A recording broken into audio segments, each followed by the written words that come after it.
Still muted and soon when they start. Yes.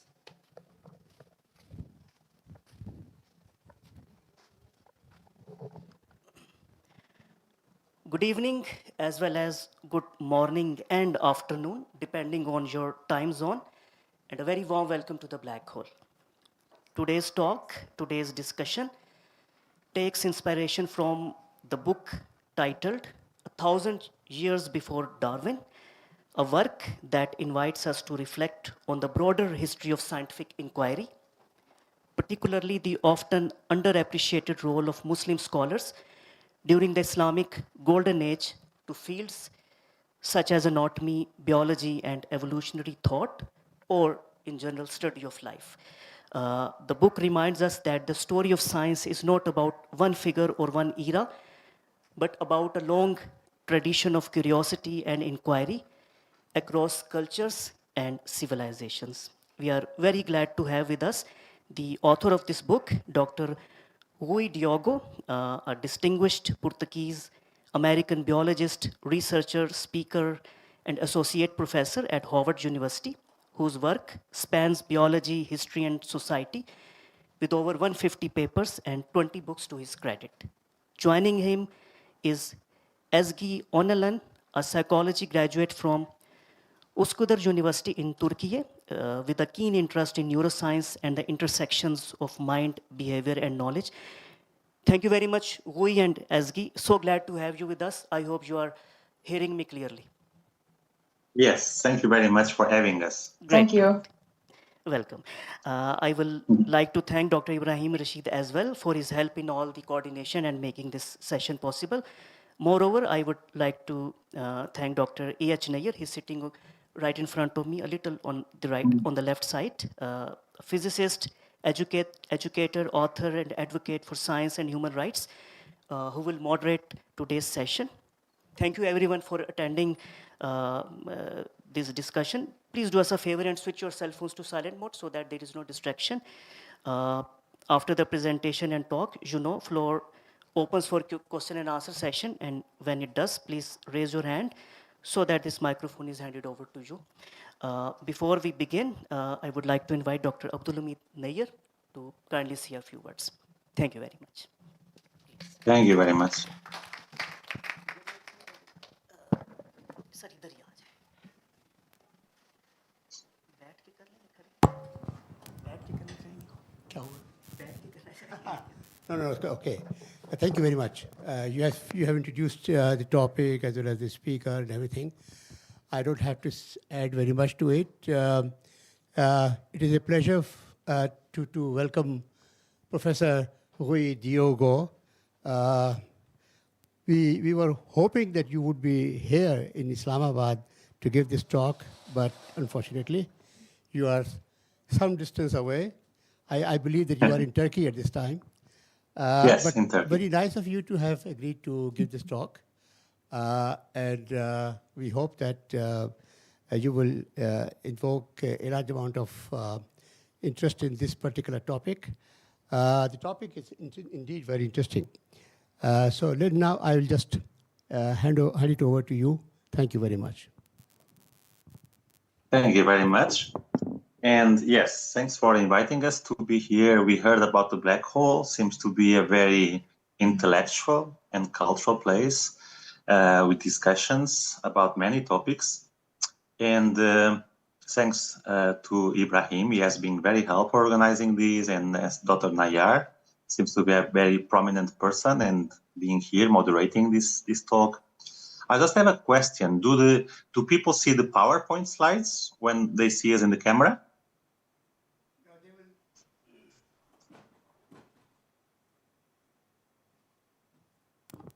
You will share, I think we will share screen with you, and then you will work on your PowerPoint.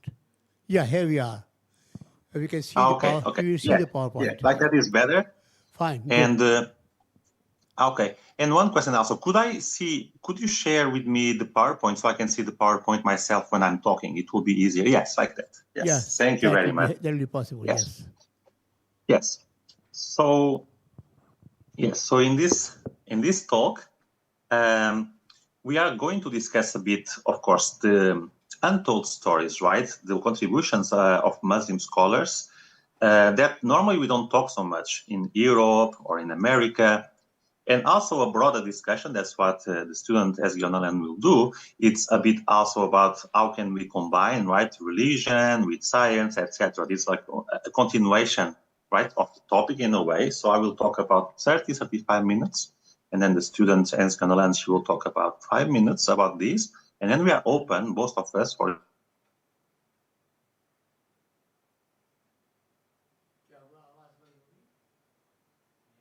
to say about this, right? You have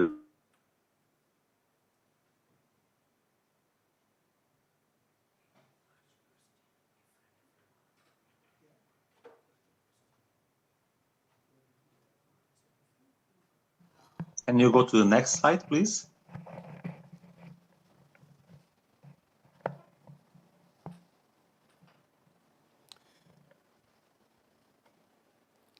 Sorry.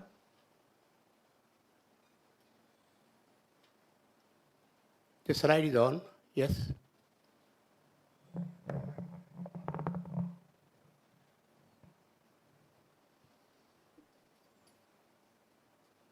Can you see the slide? Okay. Okay. Yes, thank you very much. Yes, because it's easier like that. I will say next slide and then we go. So, as you will see about biology, but also about medicine and anatomy in this talk, what we do agree in the West, let's say when I talk in the West, it will be United States, Europe, etc., that Muslim scholars, right, especially on what we call the Golden Age, were very important for science, but normally it's more mathematics with algebra, right? The name algebra.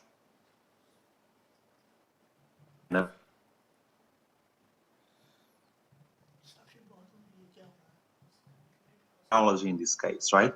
So in this case, is interesting because we know that people before Darwin did talk a bit about evolution, that animals were changing and so on. You know, but even in Europe, Darwin was not the first. And as you probably know, at the time that Darwin did the theory of evolution, is more that he explained the mechanism, right? He explained the mechanism for it. But it was not alone, it was with Wallace. But you already see the importance of power, right? Because Darwin was in London when he wrote the book, so everybody knows Darwin, probably in the room that you are there.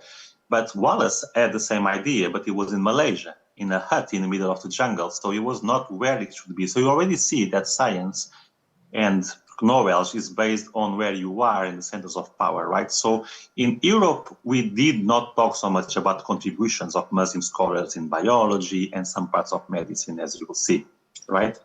And what's interesting, you will see here that many of the ideas that sometimes now in the Muslim world, they will be a bit taboo, talking about humans evolving from apes or other monkeys. These are very taboo ideas in some Muslim places nowadays.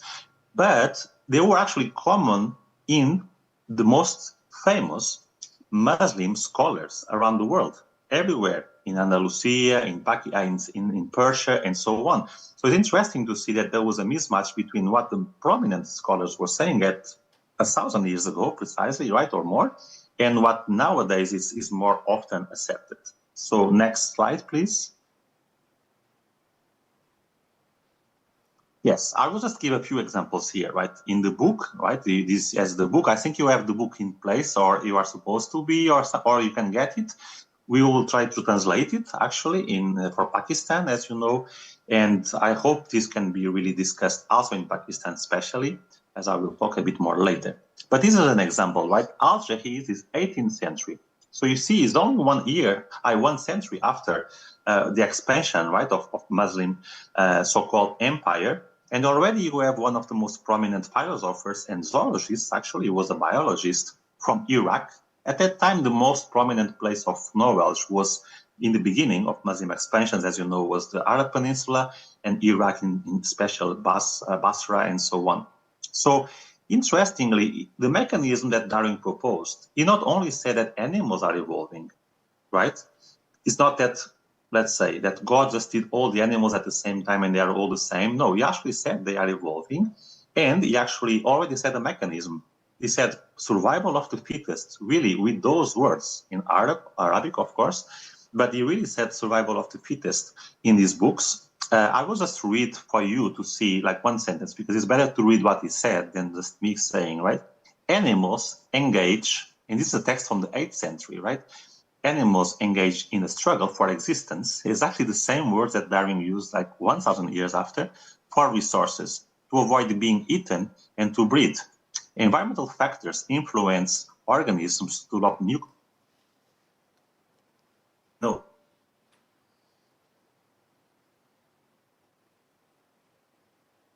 Right, so it's a very interesting, I think, example. Next slide, please.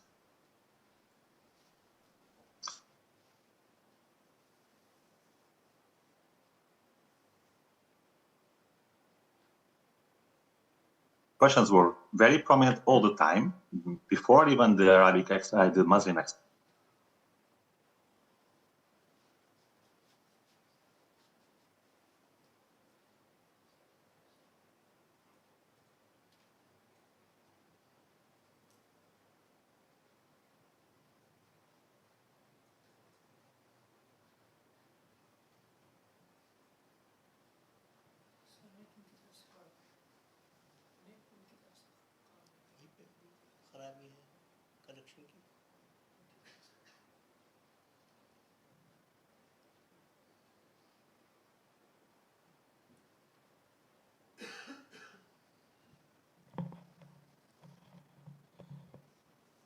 Problem with your connection. We can't hear you now.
Better. Quick.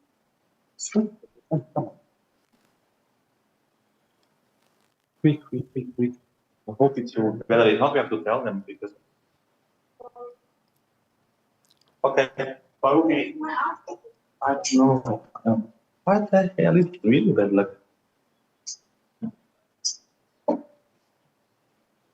I will tell them that the connection.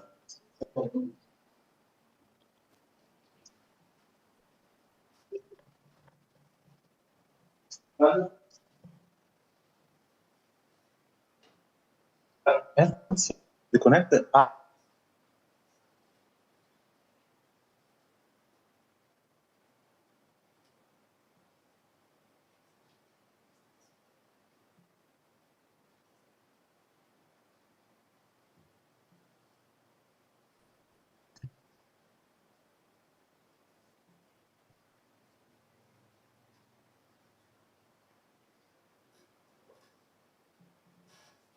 Hello?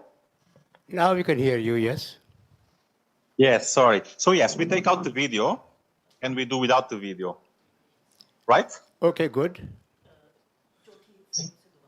Yes. Okay. Can you start? So, Can one you second. start with Yes. this particular this transparency from the beginning? We had Okay. lost. Okay. That's much better. The connection is better here. Yes, it is now. Yes.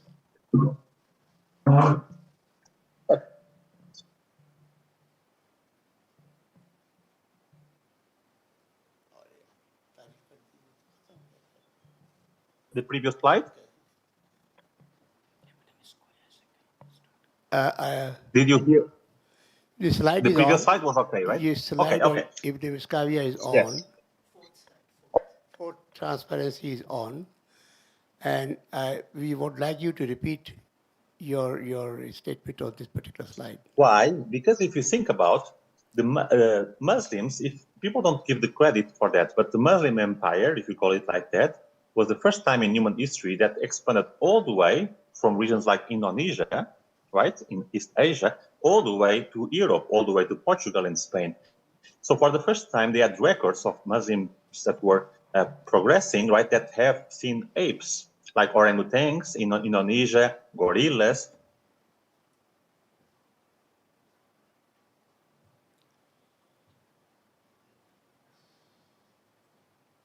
Only there was evolution, but that humans came from apes.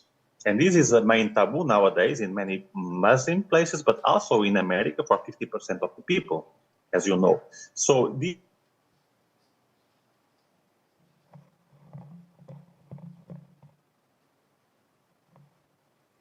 please. The connection now is good.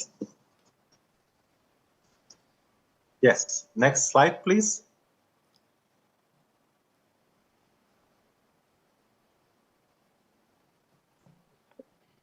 Yes, thank you.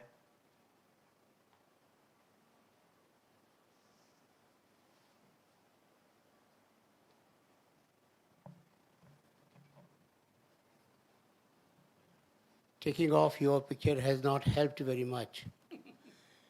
We still can't have interruptions in your communication.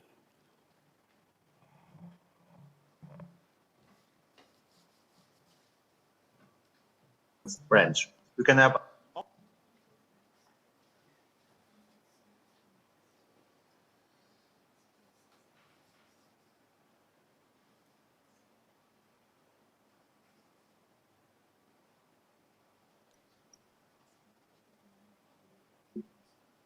Hello, can you hear me? We can now, yes. Yes. Okay. So, yes. So he was talking about elephants also being like very smart, and other branches we know now, like octopus within bivalves. You have also crows within birds. So it's very interesting to see that evolution is not really linear. It leads to animals being smart in different branches. So, you know, you can see these ideas going on in the 10th century already. Next slide. Yes, you can go. Next slide. Yes. This is, for instance, an example near to you. He was a Persian that lived in India, and he was interested in Indian culture. And he also talks about human evolution coming directly from monkeys and apes, right? And it was like the last stage. It does not mean they were not religious. They were all religious. They are Muslim scholars, right? The meaning for them is that perhaps God created the conditions for evolution, and then evolution happened.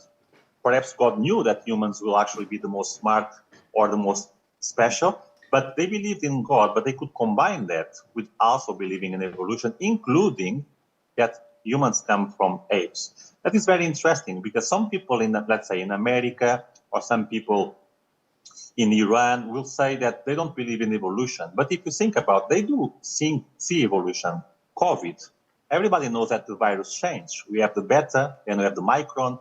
Everybody accepts that. It's more when it comes to humans coming from other animals that people are more skeptical, because some religions will say that God made humans directly. But actually, as you know better than me, the Quran actually is not really like that. So the Quran actually gives some margin from coming from the mud. but the mud would evolve and so on. So these Muslim scholars did not have so much a problem combining the two. Next slide, please. Yes, next slide, please. This is just interesting in the sense, I will not give in detail about him, but even Tufail, why? Because now you are going to Spain. At that time, the Muslim world was very prominent, of course, the most prominent in the planet, but not only that, it was going to Andalusia, the famous Andalusia in the south of Spain and Portugal, my own country.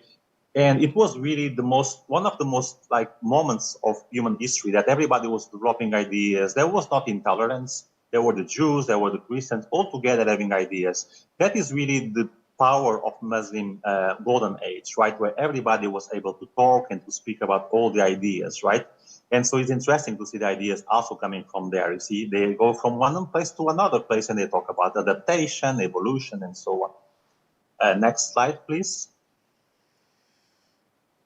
You can go also to next slide, please. That's right, to remember. Yes, so because why? We're arriving to the 13th century. What does it mean? That's when most historians, also from the West, is true, but also from the East, will say that the Muslim Golden Ages start to fade away. 13th, 14th century, they actually lost Andalusia, right? The Portuguese reconquer Andalusia, the Spanish too.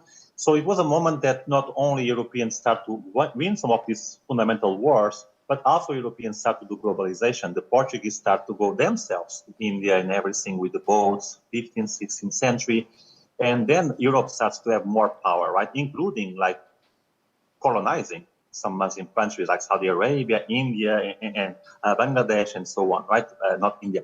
And so that is really the beginning, perhaps, of the fading away, but you still have these very highly commended scholars always talking about evolution and everything without any problem. This was consensual at that time for among the main Muslim scholars. Next slide, please.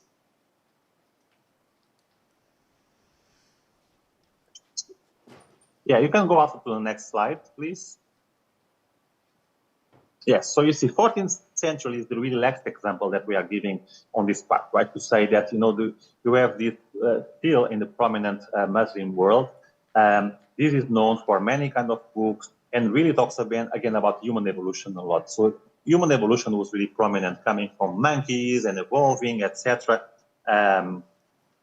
And normally they will say that monkeys were very similar, but apes were even more similar. And I don't know if someone in the room has seen, because in Pakistan you don't have apes, right? But if you see a orangutan or a gorilla, it's amazing how similar they are in the wild, right? And that's what makes these scholars with all these stories coming from Africa, in Indonesia, start to have these ideas.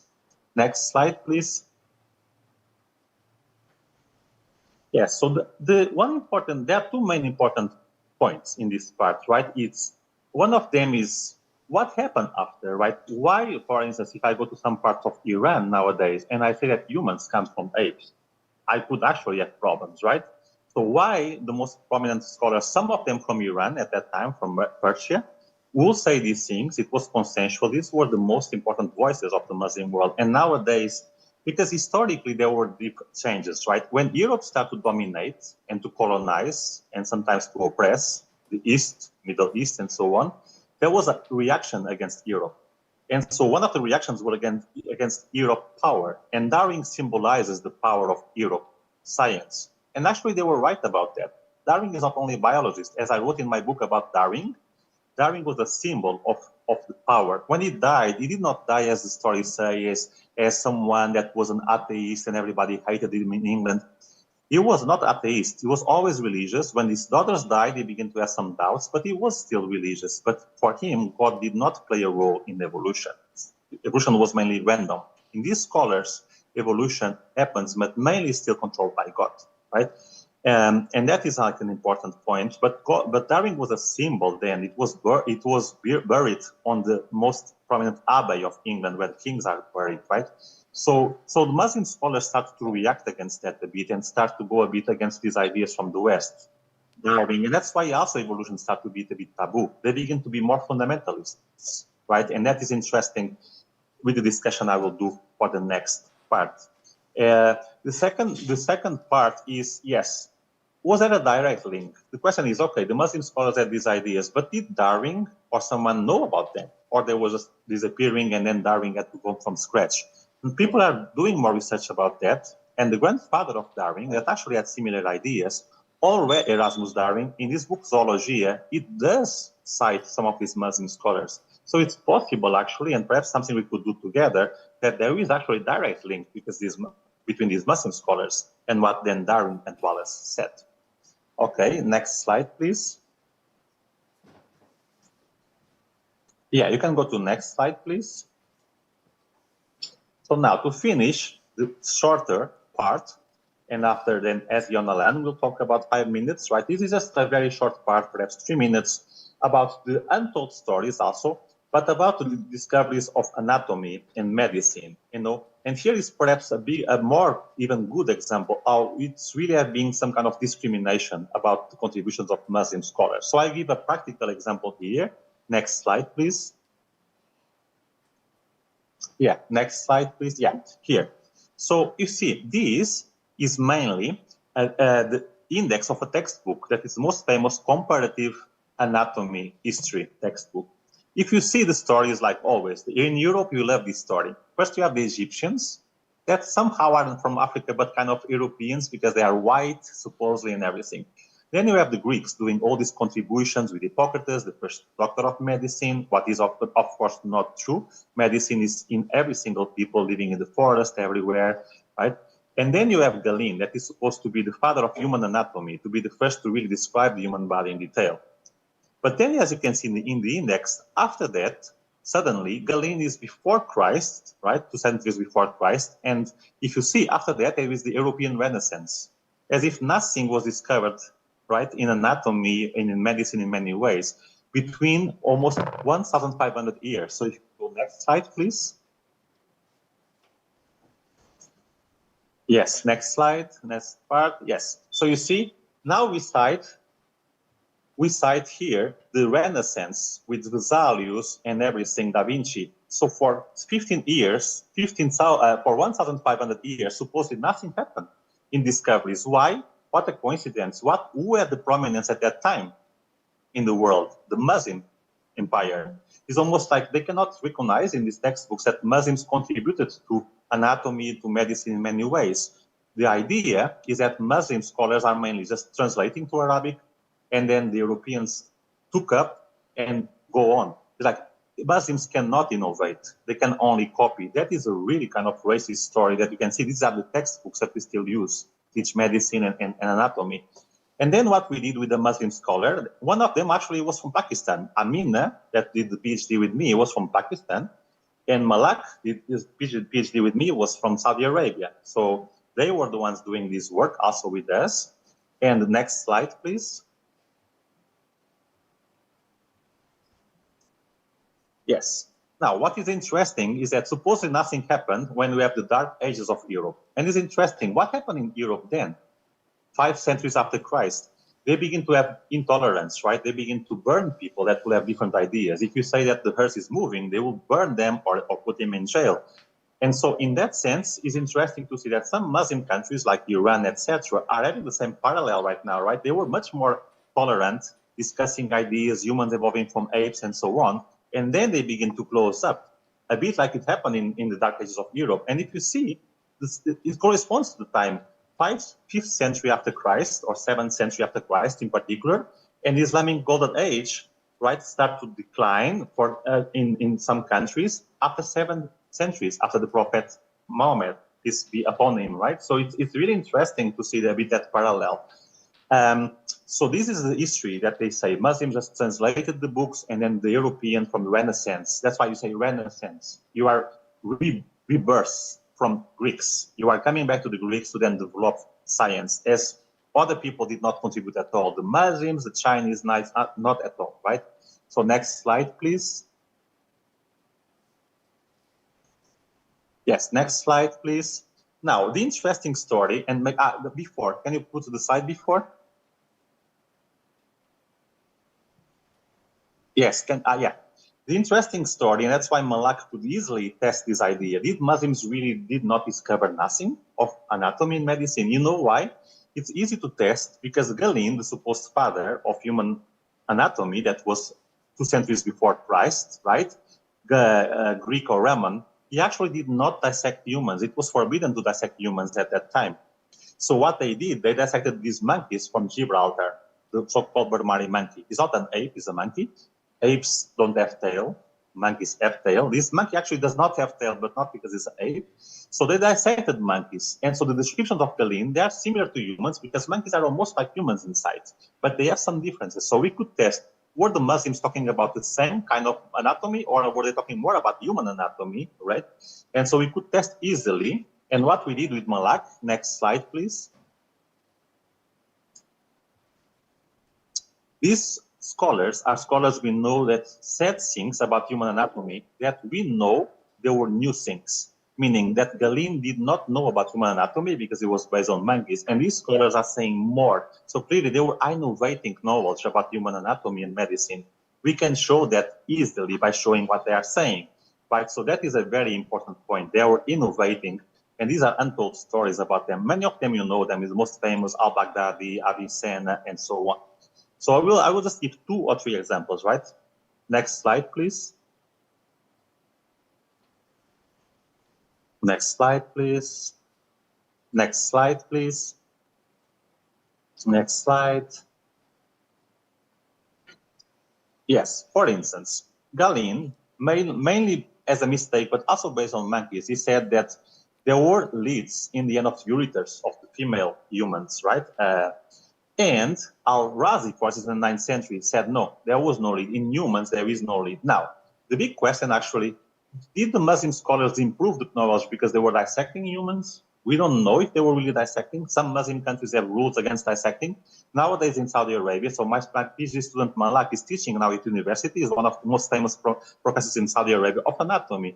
But they cannot dissect the bodies of Muslims. But they have a trick. They can dissect the bodies of non-Muslims, like Hindus, Europeans that die in Dubai and Saudi Arabia. So it's interesting, right? We don't know if they were breaking these rules also.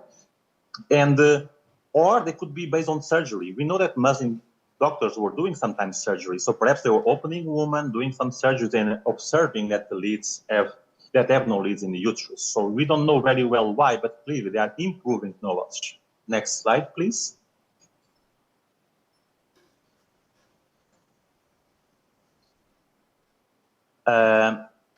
You can go to next slide, actually.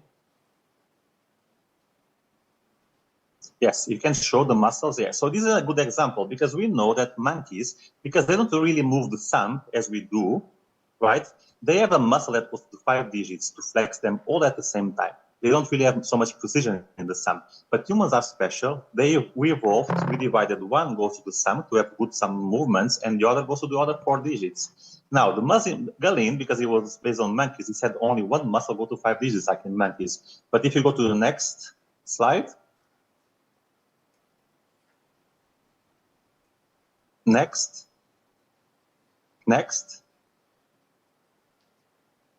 and next still, yeah. So even Abbas, for instance, he actually said that humans have one muscle for thumb and for the other, and one for the other digits. So clearly they were really having new understandings. This is even more important here. You can see the Greek scholars, they said that the eyes are the ones sending light, and that's why we can see things. A bit like at night, we send light with a lamp. And Ibn Ayatan was the first one on the 11th century to say, no, the light comes from the objects, and that's why we see them. The light comes from the objects, you know. This is amazing importance, much before Newton. And, you know, these are not only anatomy, but this is physiology also. So they were contributing really importantly with these ideas. Next slide, please. You can go to next slide. Yes. Now, Al-Baghdadi, you know very well the name, a very prominent books about medicine and so on. He, for instance, clearly observed skeletons. We don't know if they were dissecting again, but he was observing skeletons, a lot of them from Egypt. And for instance, clearly you could see that humans, Galen was based on monkeys, and that's strange because there are many human cadavers everywhere, but still Galen was talking about a mandible have two parts divided in humans. But of course, humans don't have, they have only one bone here. The whole mandible is one bone on the two sides, fused. So al-Baghdadi really said that for the first time. So you can see again this progress in knowledge. Next slide, please.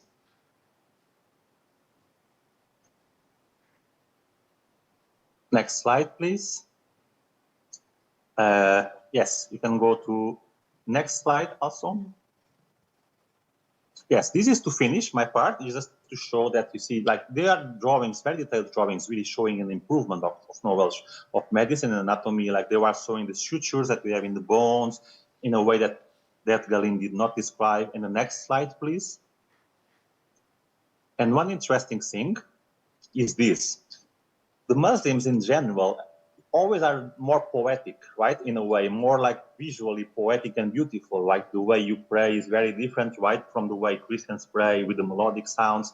And you can see the same in the drawings of anatomy, right? Even the drawings of anatomy, very detailed drawings of nervous system, cellular system, they are still like beautiful, almost poetic. Like they can mix these things, and it's very interesting. And this is really hardcore, really new kind of beautiful research that they were doing, right, on those centuries. So next slide, please. Yes. So to finish my part, we know clearly, in this case it's easy because Galen was discovering many monkeys, we can really show in the book that Muslim scholars were discovering many new things about anatomy and about medicine, right? They were not just copying. And now again, the question is like, did the Renaissance people like Da Vinci, Vesalius, did they know that? Or did they just go to the Greeks and then have to improve from scratch? Or did they actually use the ideas from the Muslim scholars, right? That is actually something we could do more. And the next slide. To finish my part, we are now doing the work, but other places. Okay, there is Europe. There is also the Muslim Empire, but there are other places. We know China before the Egyptians, before the Persians, before the Europeans, before then the Muslim Empire. Who was having the center of knowledge? It was ancient China. Ancient China 5,000 years ago was doing amazing things. So me and my colleagues, we actually started to see in ancient China, and I know probably you have seen this because it came everywhere in the press, New York Times, everywhere in the world, Pakistan news and so on, that we discovered like the oldest anatomical text in the world that actually was written by the Chinese, the first one with Vivian Shaw. And so we guess there are many of these untold stories about what is important as my take-home message, and I think as Jonalan will be a bit reinforced, that message is that you can see, according to races, sometimes of people or religion are better than others, right? Or they are more prominent, or the Europeans are the best, or let's say. But, you know, you can see here, history is changing. Sometimes the ancient Chinese were really doing the main discoveries. Then you have the Egyptians, then you have the Persians or the Greeks or the Romans, then you have the Muslim Empire, then the Europeans with the Renaissance. You know, everybody can contribute. Everybody has their own contributions, and we have to accept science is standing on the shoulder of others. Everybody's contributing, and we should not neglect any knowledge or any tradition. And so I will finish my part, and then what is interesting about hearing a Muslim student, as Yona Land, is how she copes with this in her own life, right? So she will now give a small speech, and then we are open to questions, especially for her, of course, because it's good for the students. Hi, everyone. I'm from Turkey, and I'm also Muslim, and I believe in God. See you. Yes, camera. Yeah. Yeah. I believe in God, but it doesn't affect in my life in general. But sometimes when I'm struggling, me and I think other people need to believe in a higher power than themselves. And also, it's not affecting directly my job and my science.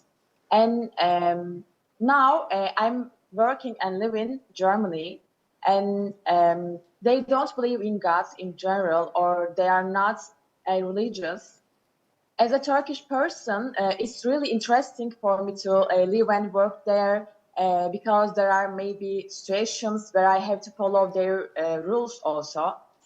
And as a result, everyone can experience a religion in their own way.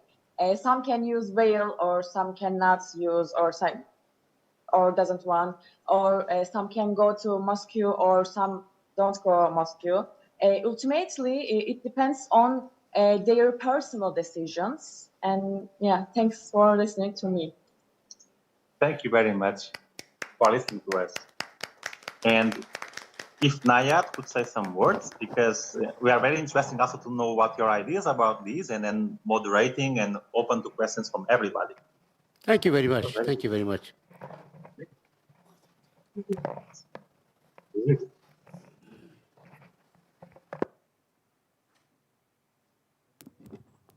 Thank you.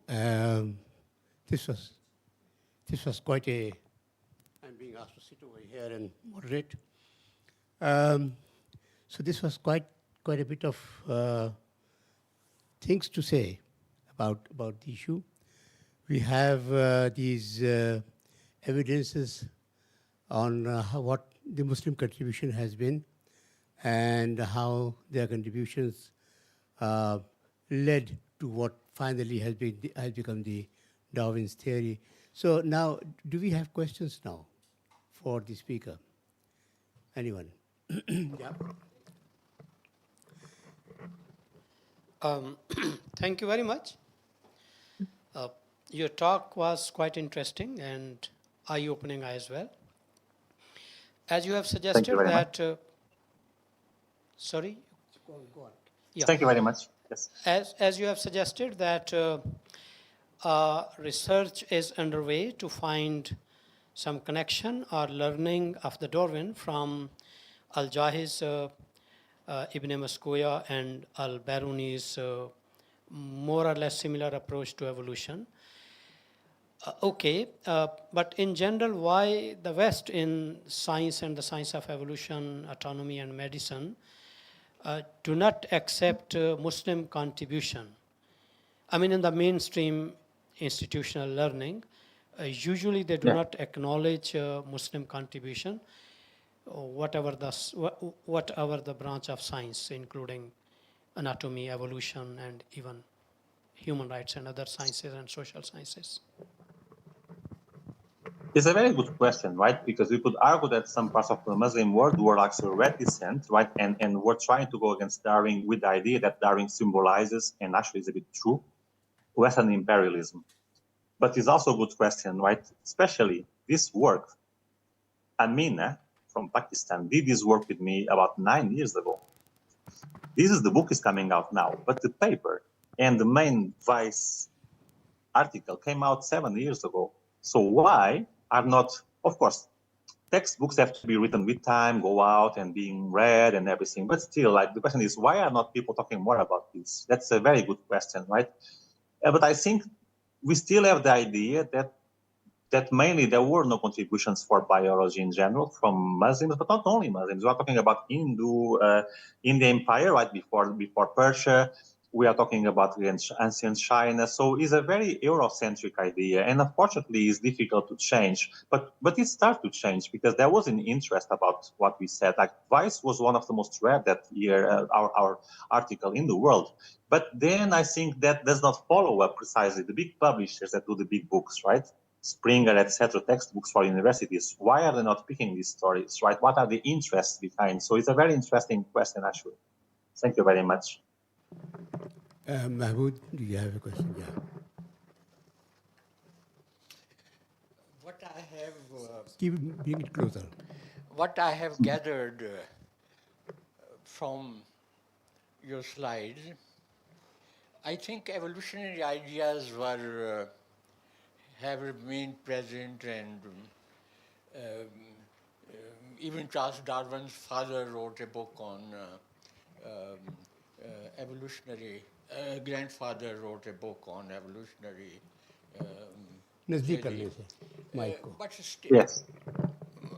But still, I feel that apart from what I have gathered from your slides, Al-Jahiz, other ideas were in bits and pieces, but Al-Jahiz's theory, I think that resembles Charles Darwin's theories closely. And but still, you cannot take credit from Charles Darwin because he spent all of his life in collecting evidence, and he started the theory from scratch and then kept on building it, and he discovered a very comprehensive theory which no one else has ever done, with all the evidences. And so I think Charles Darwin, credit goes to him. He remains a great thinker and a philosopher, and his contribution is not matched by anyone else, Alfred Russel Wallace or others. I think he was the greatest evolutionist. Okay. Can I add to it? My question would be about the general scientific progress during the Muslim times.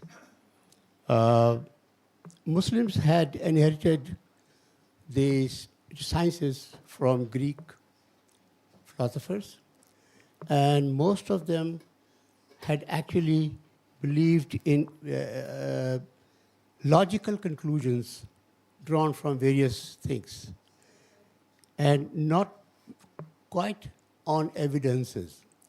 And therefore, that was the peculiarity of the sciences that was done during this period. Do you think was that the reason that although many of the Muslim scientists may have speculated on the evolution, but not given enough evidence of evolution from the living being, life around? And this is precisely what Professor Mahmood is saying, that Darwin's contribution was because he gave abundant amount of evidence, brought in abundant amount of evidence from nature. Do you agree with that?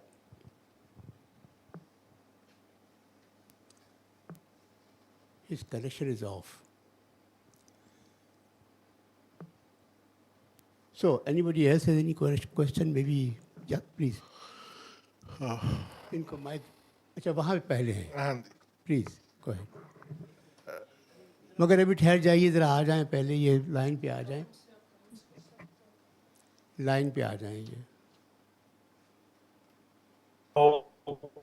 Okay, are you here now? Can you hear us? I can hear. Yeah, okay, good. So yes, to answer the question about Darwin, yeah, sure. I completely agree. And actually, the book we wrote about Darwin is precisely say he did amazing things. Nobody. So that's the point of the talk a bit, right? Me and Eskandalan is that we should give credit to everybody. That's the point. Like nobody's taking credit of Darwin, right? But of everybody, the Muslim scholars that came before. There was Lamarck, as you know, before Darwin. There was Erasmus Darwin. And sometimes people, I think this is a bit this old question, the genius, right? The genius is alone having an idea, or this building in the shoulder of giants. And actually, Darwin is a good example. Yes, he did amazing things. He was the culminator together with Wallace, which never got Wallace. But clearly, there was many background before. So clearly, he was using ideas of many scholars, perhaps of Muslim scholars, including from his grandfather. So it's really the build-up. Nobody's taking credit. But actually, saying that Darwin just from scratch had the idea is not possible. Especially, you can test the idea because there were two Englishmen exactly at the same time developing the same idea. As you know, Wallace was the first actually to write the idea in the mechanism. We have lost the connection again.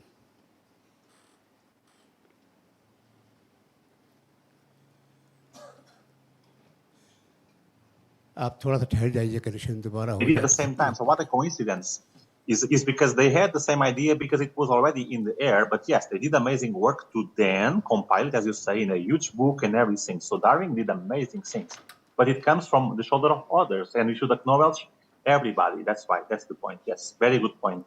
Thank you. Thank you. Another question, yeah, please. Yes, thank you very much, Doctor. It was very interesting talk and a lot of history. My comment is, I just would like to have your comment on this. that unfortunately we don't see from any Muslim scientist a conclusive result like F is equal to MA, E is equal to MC square, or a conclusive result of a long theoretical work.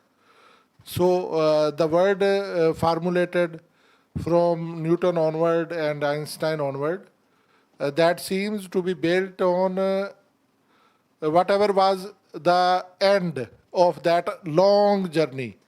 So probably that may be the reason that Muslims, even they have worked hard during about 800 centuries, but they are not today present on the global scene.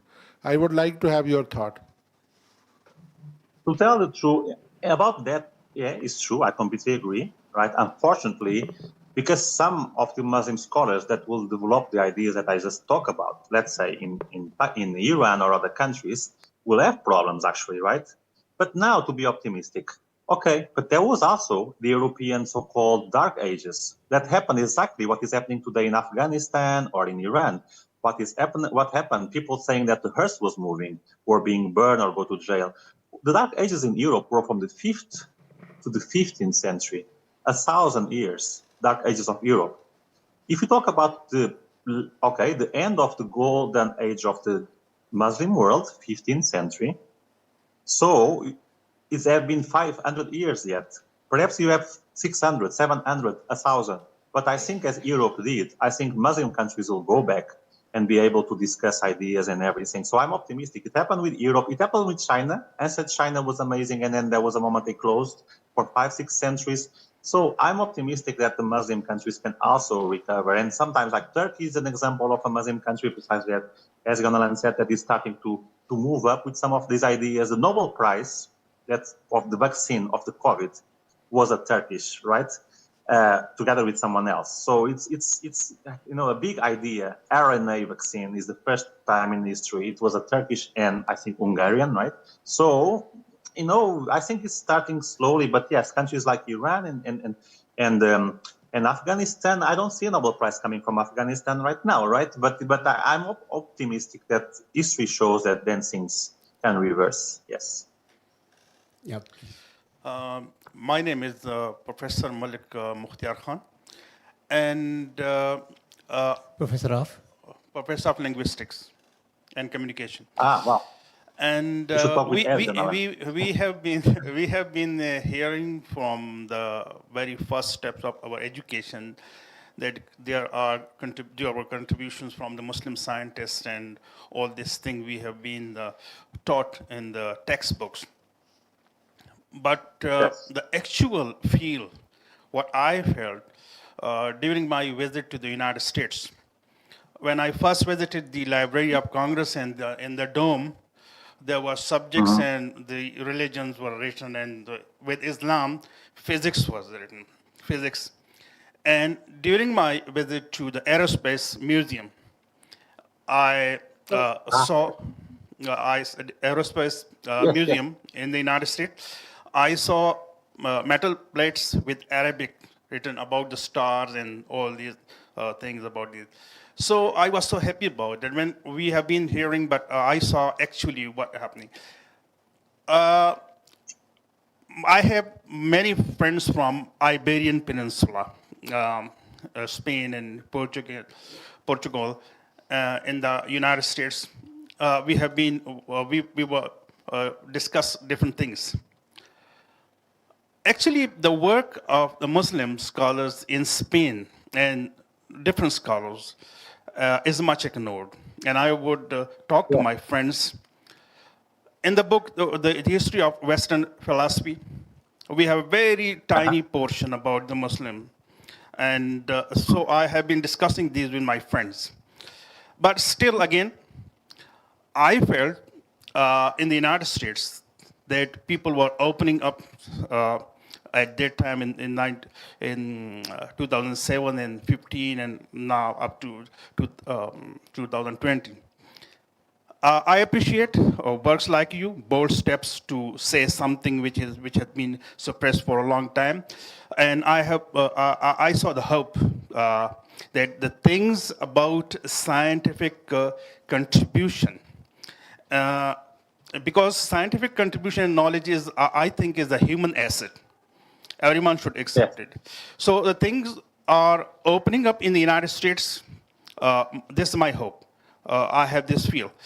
What do you think will this, especially in the field of knowledge, evolution, and all things, the things will very rapidly now come in this new millennium towards the world-centric from the Eurocentric? This is my question. So you are there, and I think it would have been speeded up. And what do you think about that? Yes. Yeah, I think it's a bit different after historically, right? Washington, D.C., the capital of the United States, are very different from Europe, right? Like in terms of knowledge, there is no doubt that the knowledge is coming. The most Nobel Prizes, as you know, come from America. It's not a coincidence, but they don't come from Americans, right? They come from Portuguese, they come from Pakistan people, they come from other people, because all the best minds in the world, they go to America. They go to Washington, D.C., New York, or Boston, or eventually California. So because of that, there is also more open, because most of the people doing science and doing even the history of science in the United States are not so-called the typical blonde American, right? They come from other countries. I'm Portuguese, most of my colleagues. I don't have any colleague in my department that is so-called American, right? So that might be a difference. If you compare with some countries in Europe, right, Holland or something like that, you don't have the same diversity, right? You don't have like many people from Pakistan or etc. doing amazing research. Again, the Nobel Prize, is Turkish and Hungarian, but where they did the discovery? In the United States, not in Turkey, not in Hungary. Everything is United States. So in that sense, can be more open, I think. I agree with you. And that is a beautiful thing that you said, with Arabic words and everything.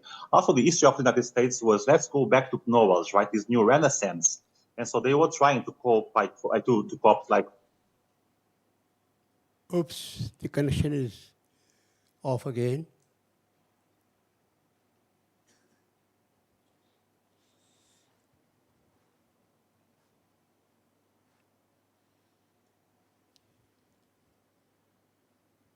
Is actually from other places. So yeah, it's a good point. Yes. Yes. Question. Hello. Yeah. Yes. My question is why you categorize these scientists on base of religion, specifically Muslim scientists based on religion. Like you didn't mention any other scholars as Christian or Chinese, whatever their religion was at the time, or the Egyptian or whatever. But the Muslims, their contribution wasn't because of the religion, but they were extremely opposed and treated very badly at the time by the Muslim rulers. So why you categorize them as a Muslim scholars and Muslim philosophers and not the other one like Christian philosophers?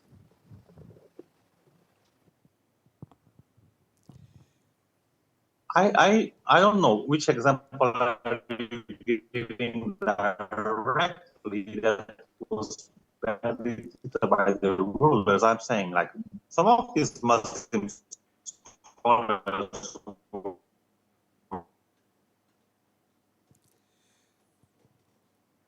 There's so much disruption.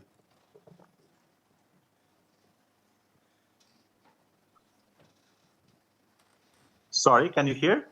Yeah, now we can hear. Yeah, go on. Okay. Sometimes I don't know the connection, but what I was saying, many of them, like you talk al-Baghdadi, Avicenna, they were actually respected. They were not being persecuted by the ruler, especially in Andalusia. There was no persecution by this idea. So some of them might be, as you say, I don't know the examples, but in general, they were very well within the system. They were actually respected, and they all very focused on Muslim scholars. Actually, many of the texts they have actually are about God and everything. It's not that they just are living in Muslim places and independent. They almost try always to combine. It starts to be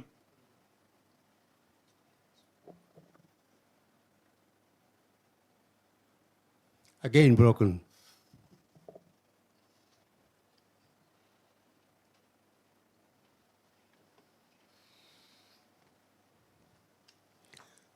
आपका सवाल इस लिहाज से भी सही है कि बहुत से वहाँ के रहने वाले लोग, the people over there living over there, had Arabic names, but they were not necessarily Muslim.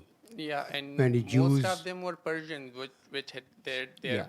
history, and like they had many contributions before Islam. So like it's Indeed, you cannot indeed. categorize them on the basis of religion and like So only they were Muslim. essentially Middle Eastern or Central Asian Yeah. who were contributing. Yes.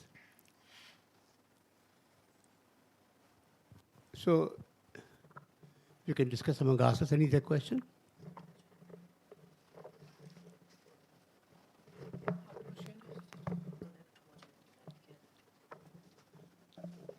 Did you have questions from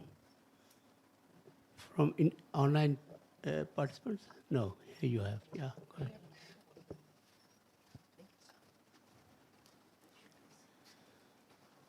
Faisal इनको दे दे इनको हैं अच्छा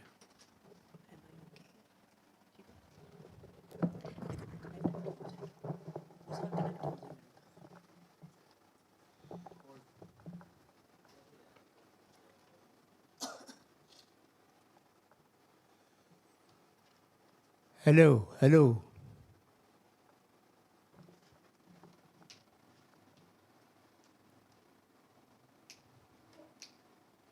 interesting बात है ना ये कि इसमें चाइनीज़ सिविलाइजेशन का नाम नहीं आता, इसमें इंडियन सिविलाइजेशन का नाम नहीं आता, जहाँ तक कि थियरी ऑफ एवोल्यूशन की बात है. Is it because it is simply absent or is it because it was too small? कुछ पता है आपको महमूद? सवाल यह है कि ये सब बातें जो हो रही हैं उसमें या तो उस ज़माने के मिडल ईस्टर्न हैं साइंटिस्ट या बाद के यूरोपियंस हैं, तो चाइनीज़ का जिक्र नहीं होता या इंडियंस का जिक्र नहीं होता. हो सकता है कि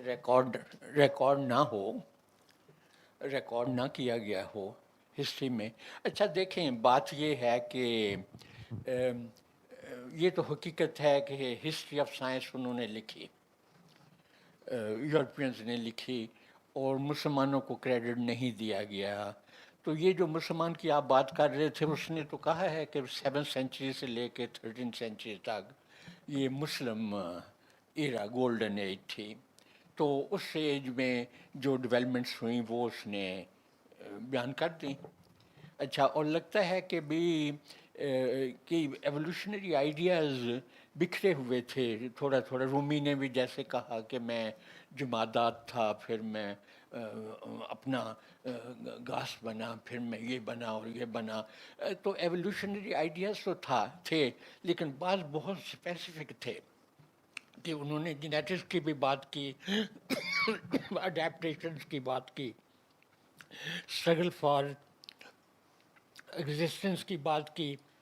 तो थ्योरी अल-जहीज की तो कंप्लीट मुझे लगी है कि चार्ल्स डार्विन से बहुत रिजेंबल करती है, लेकिन बाकी जो आइडियाज़ थे वो बिखरे हुए थे.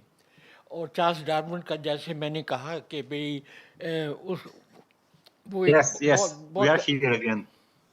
Okay, are you back? We are here. Hello. Yes, we are back. Okay. We are back. You might like to Sorry. listen to a comment that is being answered over here by Professor Mahmood. Yeah. तो हम तो Okay.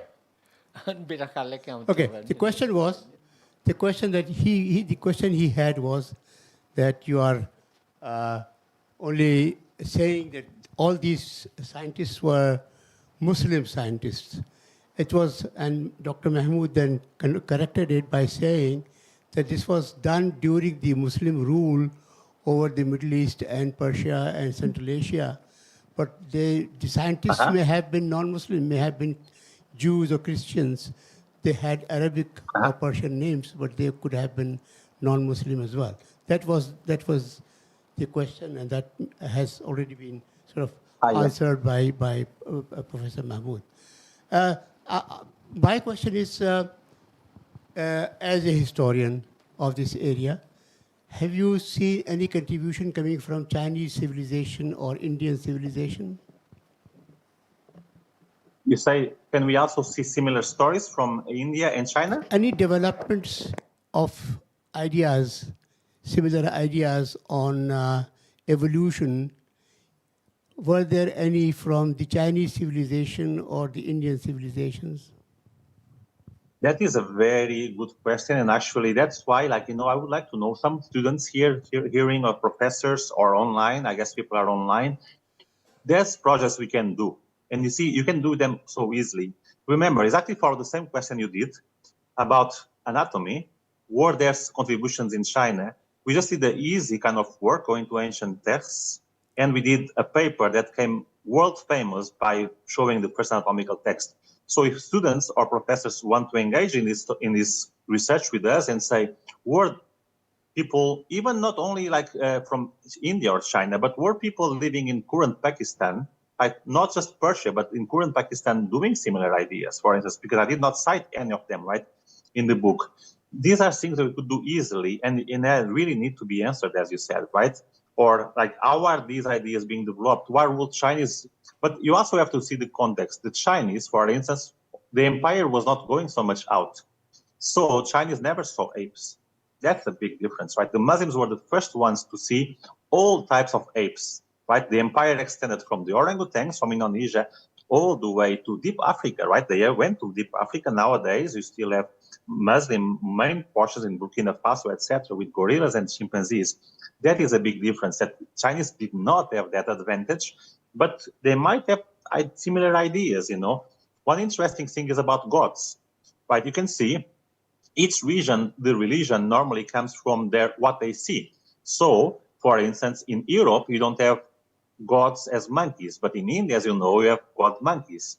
And in South America, you have god jaguar, because they have these animals. So they could actually say there is a god monkey. The Egyptians had the god baboon, that is like a monkey also. So it will be interesting. Too much disruption. Interesting. Students said, okay, we will do a project to know evolutionary ideas. And Again, too much disruption from your, in your connection. But we have a next question coming in. and it's really interesting. We have the next question coming. I think where this is true, that much of the non-Western scholars' work is not systematic, empirical, or evidence-based. But simultaneously, this is also true that in other areas of inquiry, non-Western scholars and scientists' contribution is either undermined or not acknowledged.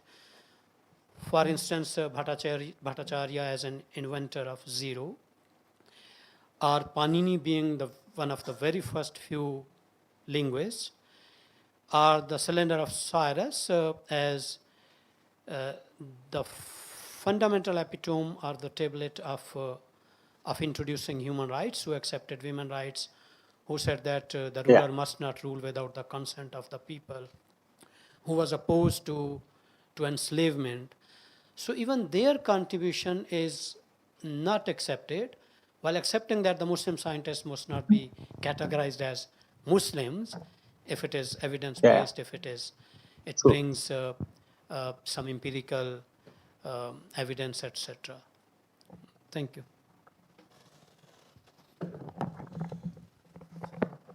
You have next question? Okay. Are you responding to this question? Yes. Yes. Can you hear us? Yes, we can. Yes. So I heard parts of the comment, and I really completely agree, right? That part can be a bit different. What we call about the scientific method, right, that developed mainly in Europe, that is a bit true. In the sense, as you know, right, systematized, right? We don't say just, oh, COVID evolved like this. We have thousands of cases and we contrast them and we have the scientific method. But to tell the truth, this project was done like 7 or 8 years ago, as I told you. Now what I do actually is go into the forest of Uganda, Gabon, etc., see what people know about medicine. People literally living in the forest, people that never had civilization. And as you say, people can also discard. They say they don't have medicine, but they have medicine, very systematized. They try something. If they have diarrhea, let's say, they try something. If it works, it starts to be part of what they take. If it does not work, It's not. And for 50,000 of years, they have tested an error. That is science, testing an error. But we will not say that they have medicine. We will say they have rituals, they have shamans. You know, even the way we talk is racist because just our work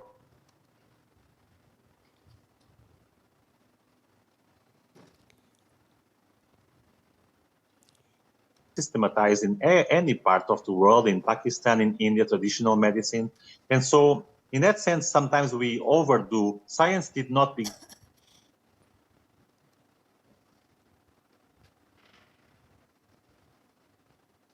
for thousands of miles in the 15th century.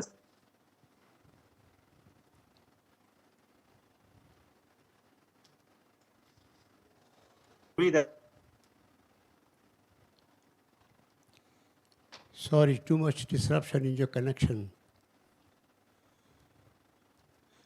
Sorry, Yes. there was too much disruption in your connection. We didn't hear your last comment. Okay. Yes, I said that science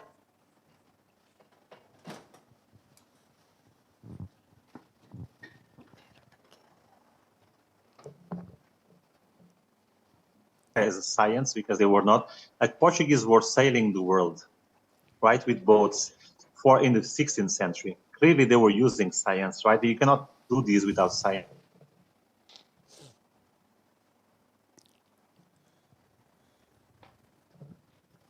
An error. So science did not begin on the 7th century. That is a really Eurocentric idea, but the systematic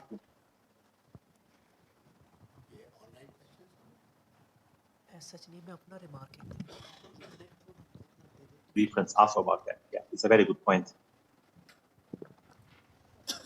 Okay, we have next comments. Yeah. Well, it's a general comment, an observation followed by a question, very obvious question. First thing first, one of the defining features of the classical Muslim civilization, as known as Golden Age of Islam, the scientist you mentioned, the defining feature was its intellectual courage and the openness, something that is sadly missing in today's time in Muslim societies, at least in Pakistan for sure. For example, here in my country, it is very difficult to talk about evolution or about Darwin. In our biology curriculum, the subject is either brushed aside or treated with suspicion. It is very discouraging for the teacher and for the students having any sort of curiosity. So this raises a question: should we allow our religious interpretations to dictate the boundaries of science, or should we respect science on its own principles, that is observation, reasoning, and evidence? The answer is obvious, but still I would like to have your take so that the audience, so that the students here in Pakistan could learn from you. Thank you. Thank you very much for the question. Yes, that is actually why I also included like a student in the talk, because I think it's important to discuss like how the students can perceive this, right? Nobody is saying that you should be or not religious because you can combine, again, as we saw these scholars or even Darwin for much of his life, religion with science, right? But the students have to think the way they feel religion. And also, yes, if I talk about humans coming from apes, am I going against my religion or not, right? And that's, as you say, being brave, especially if people will punish you or say that is blasphemy. So I do think that in Pakistan, right, in Iran and Afghanistan, they are a bit hard for the students. But it's also easy for me to say you should be brave and discuss these topics, and then they might have problems, right? So it's interesting that the students will have a different perception, and that's why also it's important to have a student here that is Muslim, right? And in Turkey, you have the similar. Some people will actually think it's not good to talk about evolution, and some people will actually be okay with it and still say they are Muslims and everything. So it's a difficult question because for me, as a European, trying to say what people should do or not, right, in other countries. But I think it's a bit sad, as it happened in Middle Ages in Europe, that some people cannot, as you say, talk about evolution freely in school or in the curriculum, right? Because evolution is not a theory, like it's a fact in the sense that we know there are fossils. There are transition fossils between apes and humans. You know, it's not like a theory of something abstract. We have the fossils. And so it's in that sense, I I think at least that evidence should be discussed, right? You can say still, okay, but this proves that God is making it in purpose. But saying that there are no fossils or something, I don't know. I really don't know what to say being an outsider, but it's sad for me that not in every time in history people can really talk about scientific facts. But look, I live in America, and as you know, our president starts to really also say many non-scientific things, right? And so it comes and goes, yes. Do you have another question, Priya? No, I don't think we have. Okay. Any more questions? There are no more questions. Thank you very much. People have been fortunate to have listened to you. Wonderful lecture, and I think being patient. Thanks for everything. thank you very much for taking time, and hopefully you will visit Pakistan as well, and give Yes. us a talk in presence rather than on this on an internet connection, which was very disruptive today, but still, it was wonderful that we listened to you. Thank you very much. Thank you very much.